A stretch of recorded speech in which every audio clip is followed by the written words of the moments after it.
Hello जी guys, आज मैं दिखाती हूँ शोना बेबी की बहुत सारी मस्तियाँ इस व्लॉग में। तो ये देखिए मेरे बाल पकड़ के खींच रहा है क्योंकि मेरे कान में ईयरबड्स लगा हुआ है ना, तो उसको वो चाहिए है कि मम्मा ने कान में क्या लगाया है मैं पकड़ के खींच लूँ। तो ईयरबड्स हाथ में नहीं आ रहा तो बाल पकड़ के खींच रहा है। और अब देखिए ये देखिए ईयरबड्स इसके हाथ में आ गया, पकड़ के खींच दिया है ना। उसके बाद मैं फिर से लगा लूँगी, फिर से इसकी नज़र पड़ेगी, फिर से पकड़ के खींच देगा। ये देखिए ये खींच दिया दोबारा से।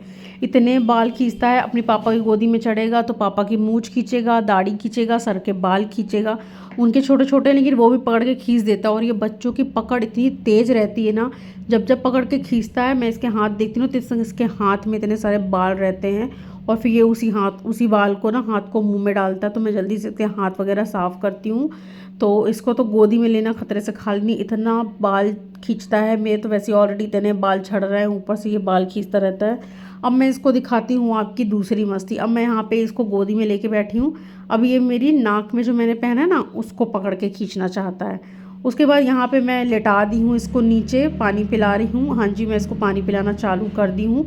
मैंने ये पानी को ना पहले बॉईल कर लिया है, फिर उसको अच्छे से ठंडा करके इसमें मैंने बॉटल में भर दिया है। बॉटल से मैं नहीं पिलाऊंगी इसको ज़्यादातर, अभी बस पी रहा है, लेकिन मैं चम्मच से ही पिलाऊंगी, नहीं तो बच्चों की बॉटल से पीने की आदत पड़ जाती है। फिर वो चम्मच से कुछ खाते पीते नहीं है, इसलिए मैं चम्मच से ही पिलाऊंगी। शोना बेबी को सुला के अब मैं यहाँ पे आ गई हूँ गुजिया बनाने के लिए। जो गुजिया का मसाला होता है वो मैं रात में ही रेडी करके रख दी थी। और बिट्टू जी का बहुत मन था गुजिया खाने का, मेरा भी मन था। मैं तो खैर डाइट में हूँ तो मैंने सोचा कि नहीं बनाते, लेकिन बिट्टू जी का मन बहुत था तो मैंने बोला कि मैं अपने हाथों से बनाती हूँ। और मैंने पहली बार बनाया है सिर्फ अपने पति के लिए, क्योंकि उनको बहुत पसंद है। तो ये गुजिया पहली बार मैंने बनाई है और बहुत अच्छी बनी थी गुजिया। हल्का सा ऊपर का बेस मोटा हो गया था क्योंकि आंटी बेल रही थी ना, तो उनको मैंने इतनी बार बोला आंटी पतला बेलो पतला बेलो, तो वो मोटा ही बेली जा रही थी, उसकी वजह से कम भी गुजिया बनी है, नहीं तो बहुत ज़्यादा बनती। आधा किलो मैंने मैदा लिया था, आधा किलो खोआ वगैरह उसमें जो भी मिक्स किया था वो सब, तो उसकी वजह से फिर भी 40-45 गुजिया बनी हैं।